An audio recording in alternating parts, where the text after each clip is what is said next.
कहानी की शुरुआत में ही हम एक परिवार को देखते हैं जहाँ के हेड थे मिस्टर चौधरी और उनके दोनों पोता और पोती थे। उनके पोते का नाम था मॉनमथो, जिसकी हाल ही जॉब चली गई थी। और मॉनमथो एक रिकलेस लाइफ लीड करता है।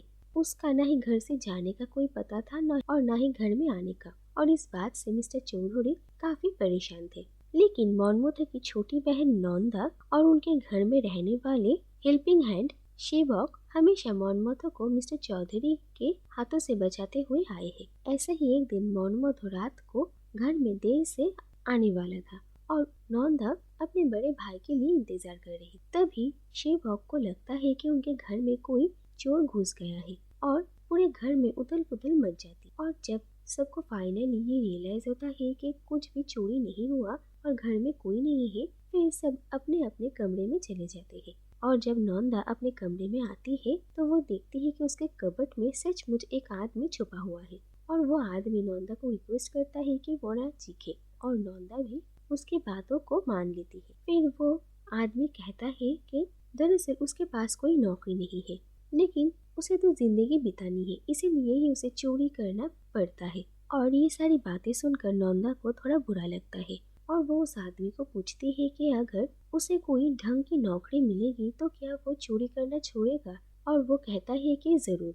और इसके बाद ये पता चलता है कि उस आदमी का नाम है दिवाकर। इसके बाद नौंदा दिवाकर को अगले दिन सुबह उसके दादाजी से मिलने आने के लिए कहती है और वो कहती है कि वो दिवाकर के लिए एक नौकरी का इंतजाम कर देगी। और इसके बाद नौंदा दिवाकर को उनके घर से निकलने में हेल्प करती है। फिर ये देखा जाता है कि अगले दिन सुबह मिस्टर चौधरी पुलिस को बुलाते हैं और पिछली रात उनके घर में जो कुछ भी हुआ था उसके बारे में बताते हैं। और वो लोग कहते हैं कि कुछ चोरी तो नहीं हुआ और पुलिस इस बात को इन्वेस्टिगेट करेंगे। और हमें ये भी पता चलता है कि मिस्टर चौधरी के परिवार में बहुत सालों से पीढ़ी दर पीढ़ी एक सनस्टोन की पूजा करने की प्रथा चलती हुई आई है। और ये सनस्टोन काफी कीमती है और सबको डर था कि शायद इस सनस्टोन को ही कोई चुराने तो नहीं आया था।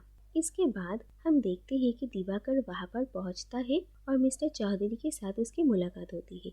और हम देखते हैं कि दिवाकर एचएस पास था और उसे कंप्यूटर भी चलानी आती थी। इसीलिए मिस्टर चौधरी दिवाकर को अपने सेक्रेटरी का जॉब देते हैं, क्योंकि उनके जो पिछले सेक्रेटरी थे वो काफी बुरे इंसान थे और उन्होंने मिस्टर चौधरी को धोखा देकर उनके बहुत सारे पैसे लूट लिए। इसीलिए उसे नौकरी से निकाल दिया गया था। लेकिन दिवाकर को देखकर उन्हें ऐसा लगा था कि वो एक अच्छा इंसान है। और हम ये भी देखते हैं कि मिस्टर चौधरी को एस्ट्रोलॉजी में इंटरेस्ट था और वो लोगों के हाथ देखकर उनके भविष्य के बारे में बता सकते थे।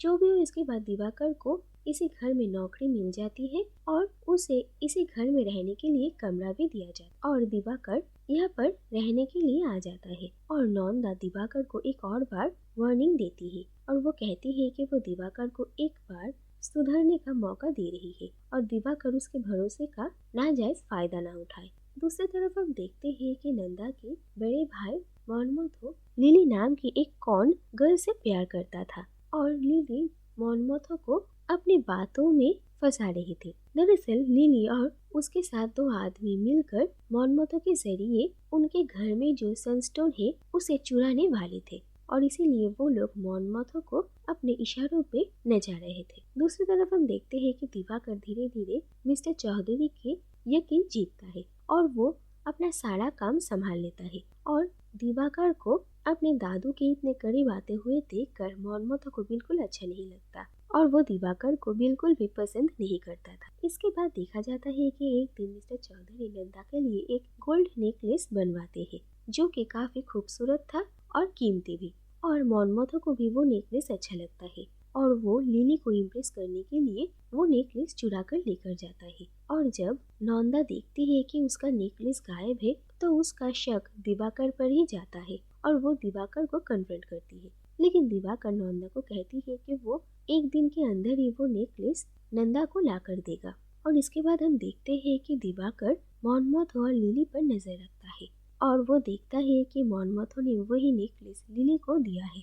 इसके बाद दिवाकर लिली के घर जाता है और उसके घर से ही वो नेकलेस चोरी करके लेकर आता है और वो मॉनमथो को कन्फ्रंट करता है कि उसने अपनी ही बहन का नेकलेस चोरी किया है। इसके बाद वो मोनमोथो को लिली के बारे में वार्निंग भी देता। वो कहता है कि लिली एक अच्छी लड़की नहीं है, बल्कि वो एक गैंग की मेंबर है और मोनमोथो को वो लोग बर्बाद कर देंगे। लेकिन मोनमोथो दिवाकर की कोई भी बात नहीं सुनता और वो दिवाकर को और भी ज्यादा नफरत करने लगता है। दूसरी तरफ लिली मोनमोथो को कॉल करके ये कहती है कि उसका नेकलेस चोरी हो गया है, लेकिन मोनमोथो उसे कुछ भी नहीं कह पाता। दूसरी तरफ हम देखते हैं कि नोंदा कमरे के बाहर से ये सारी बातें सुन लेती है और उसे पता चलता है कि उसके बड़े भाई ने ही उसका नेकलेस चुराया है और उसे बहुत बुरा लगता है। इसके बाद दिवाकर नोंदा को उसका नेकलेस वापस दे देता है और नोंदा दिवाकर के सामने बहुत ही शर्मिंदा महसूस करती है। इसके बाद देखा जाता है कि नोंदा पूरी तरीके से दिवाकर पर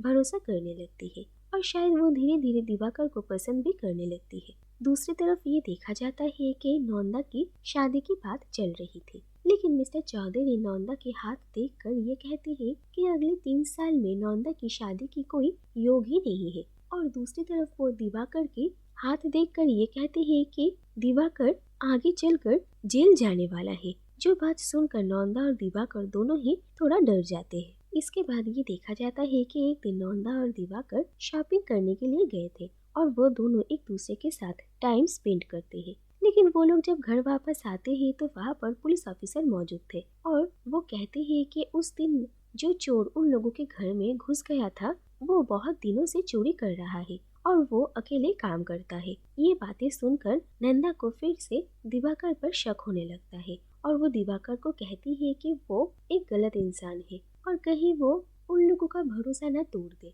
दिवाकर कहता है कि उसका पास्ट काफी डार्क है और उसने मजबूरी में चोरी करना शुरू तो किया था, लेकिन धीरे धीरे चोरी करना उसकी आदत बन चुकी थी। नोंदा के घर में भी वो सनस्टोन को चुराने के लिए ही आया था, लेकिन नोंदा और उसके परिवार ने जो दिवाकर को सुधरने का एक मौका दिया है उसके लिए वो बहुत ग्रेटफुल है और वो मिस्टर चौधरी और नोंदा को कभी भी धोखा नहीं दे सकता। और ये बातें सुनकर नोंदा थोड़ी शांत होती है। दूसरी तरफ लिली मोनमोथो को उकसाती है कि वो सनस्टोन मोनमोथो लिली को दिखाने के लिए लेकर आए और मोनमोथो पहले तो ये करने के लिए तैयार नहीं होता, लेकिन फिर लिली के सामने हीरो बनने के लिए वो उस सनस्टोन को लेकर आने का प्रॉमिस करता है।